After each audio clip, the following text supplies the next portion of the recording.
Hi friends, TopScribe in മറ്റൊരു വീഡിയോയിലേക്ക് ഏവർക്കും സ്വാഗതം. ഇന്നത്തെ വീഡിയോയിൽ നോക്കാൻ പോകുന്നത് ഒരു ടെക്സ്റ്റിന് ലാംഗ്വേജ് അറബിയോ മലയാളമോ ഇംഗ്ലീഷോ ഏതോ ആയിക്കോട്ടെ ഒരു ടെക്സ്റ്റിന് എങ്ങനെ സ്ലൈസ്ഡ് എഫക്റ്റ് ഫോട്ടോഷോപ്പ് ഉപയോഗിച്ച് നൽകാം എന്നുള്ളതാണ്. അതിനു മുമ്പ് TopScribe എന്ന ഞങ്ങളുടെ യൂട്യൂബ് ചാനൽ ഇതുവരെ സബ്സ്ക്രൈബ് ചെയ്തിട്ടില്ലെങ്കിൽ സബ്സ്ക്രൈബ് ചെയ്യുക. ഒപ്പം നോട്ടിഫിക്കേഷൻ ലഭിക്കുന്നതിനായി ബെൽ ഐക്കൺ കൂടി ഒന്ന് പ്രസ് ചെയ്യുക. ഞാനിവിടെ ഫോട്ടോഷോപ്പ് ഓപ്പൺ ചെയ്തിട്ടുണ്ട്. ഇനി ഒരു ന്യൂ പേജ് ഇടുക. Ctrl N നോക്കിയിട്ടോ ഫയലിൽ ന്യൂ എന്നുള്ളതിൽ ക്ലിക്ക് ചെയ്തിട്ടോ ഒരു ന്യൂ പേജ് എടുക്കുക. വിഡ്ത്ത് ഹൈറ്റ് 3000 പിക്സലിലും അതേപോലെ റെസൊല്യൂഷന് 300 ആയിട്ടാണ് ഞാൻ എടുത്തിട്ടുള്ളത്.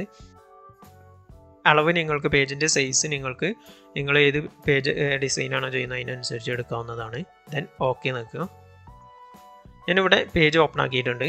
ഇനി ഇതിൻ്റെ ബാക്ക്ഗ്രൗണ്ടിലേക്ക് നമുക്ക് ബ്ലാക്ക് കളർ ആഡ് ചെയ്യാം. അതിനായിട്ട് ന്യൂ ലെയർ ആഡ് ചെയ്തു. Ctrl Shift Alt N നോക്കിയാൽ നമുക്ക് ന്യൂ ലെയർ ആഡ് ചെയ്യാം.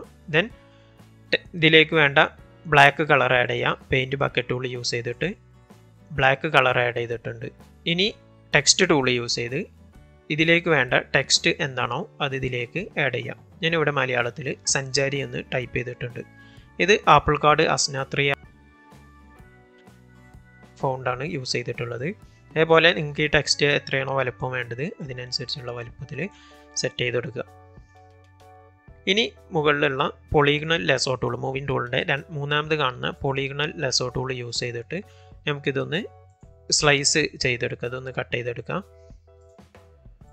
ഞാൻ ഈ രീതിയിലൊന്ന് കട്ട് ചെയ്തെടുത്തിട്ടുണ്ട്. നമ്മുടെ ലെയർ ടെക്സ്റ്റ് ലെയർ ഇവിടെ സെലക്റ്റഡ് ആണ് നമുക്ക് കാണാം. ഇത് നമുക്ക് മാസ്ക് ചെയ്യണം. അതിനായിട്ട് അടിയിൽ ആഡ് ലെയർ മാസ്ക് പറഞ്ഞിട്ടുള്ള ഒരു സിമ്പൽ കാണാൻ കഴിയും. അതിൽ ക്ലിക്ക് ചെയ്താൽ ഇത് മാസ്കായി വന്നത് നമുക്ക് കാണാൻ കഴിയും. Ctrl J നെക്കി ഇതിൻ്റെ ഡ്യൂപ്ലിക്കേറ്റ് ലെയർ എടുക്കുക. ഡ്യൂപ്ലിക്കേറ്റ് ലെയർ എടുത്തതിന് ശേഷം ഇത് ഇൻവേഴ്സ് ചെയ്യണം. കാരണം ഇത് രണ്ടും ഒരേ ഇവിടെ കാണാം. തംബ്നെയിൽ നോക്കിയാൽ മാസ്ക് തംബ്നെയിൽ നോക്കിയാൽ കാണാം രണ്ടും ബ്ലാക്കിലാണ് കിടക്കുന്നത്. അത് നമുക്കൊന്ന് വൈറ്റിലും ഒന്ന് ബ്ലാക്കിലും ആക്കാൻ വേണ്ടിയിട്ട് മുകളിലത്തെ ലെയർ നമുക്ക് ഇൻവേഴ്സ് ചെയ്തെടുക്കാം. അതിനായിട്ട് Ctrl I നിൽക്കുക. ഇപ്പോൾ ആ ലെയർ ഇൻവേഴ്സ് ആയി വന്നിട്ടുണ്ട്. ഇനി മൂവിങ് ടൂൾ യൂസ് ചെയ്തിട്ട് നമുക്ക് ഈ ടെക്സ്റ്റിനെ താഴെ ഭാഗം എങ്ങോട്ടെങ്കിലും സ്ലൈസ് ചെയ്ത് വെക്കണമെന്നുണ്ടെങ്കിൽ ഏത് സൈഡിലേക്കാണോ വേണ്ടത് അതുപോലെ സെറ്റ് ചെയ്ത് വെക്കുക. ന്യൂ ലെയർ ഇടുക. Ctrl Alt Shift N നോക്കിയിട്ട് ന്യൂ ലെയർ ഇട്ടിട്ടുണ്ട്.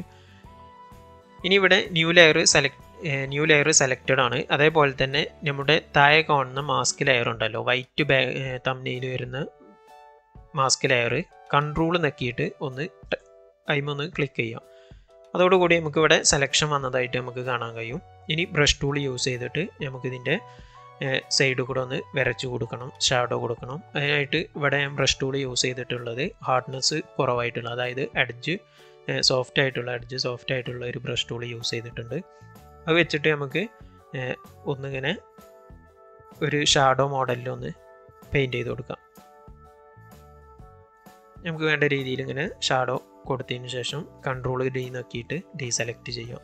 ഇനി ഇവിടെ നമുക്ക് ഇതിൻ്റെ ഷാഡോ കൂടി പോയിട്ടുണ്ട് എന്നുണ്ടെങ്കിൽ ഇവിടെ ഒപ്പാസിറ്റി നമുക്ക് അഡ്ജസ്റ്റ് ചെയ്തിട്ട് നമുക്ക് അത് കറക്റ്റാക്കി എടുക്കാൻ കഴിയും. ഓക്കെ. ഇനി ഈ ടെക്സ്റ്റിൻ്റെ കളർ മാറ്റണമെന്നുണ്ടെങ്കിൽ നമുക്ക് മാറ്റാം. ഈ ലെയറിൻ്റെ ലെയറിലുള്ള ടെക്സ്റ്റിൻ്റെ ലെയർ എന്ന് പറയുന്നത് അതിൻ്റെ താഴെ ഭാഗവും താഴെ കാണുന്നത് മുകൾ ഭാഗമായിരിക്കും. അപ്പോൾ അത് നമുക്ക് വേണ്ട താഴെ ഭാഗത്തിൻ്റെ കളർ മാറ്റണമെങ്കിൽ താഴെ ഭാഗം സെലക്ട് ചെയ്തതിന് ശേഷം നമുക്ക് ഏതെങ്കിലും കളർ ആഡ് ചെയ്തിട്ട് ഓക്കെ കൊടുത്താൽ ഇതിൻ്റെ കളർ മാറുന്നത് നമുക്ക് കാണാൻ കഴിയും. അങ്ങനെ നമുക്ക് രണ്ടിൻ്റെയും കളറും ആണെങ്കിൽ മാറ്റാം. നമുക്ക് ഇതിൻ്റെ സൈസൊക്കെ മാറ്റാം. ഈ വീഡിയോ നിങ്ങൾക്ക് ഉപകാരപ്പെടും എന്ന് വിചാരിക്കുന്നു. ഉപകാരപ്പെട്ട ലൈക്ക് ചെയ്യാനും കമൻറ്റ് ചെയ്യാനും ഷെയർ ചെയ്യാനും മറക്കരുത്. Thanks for watching.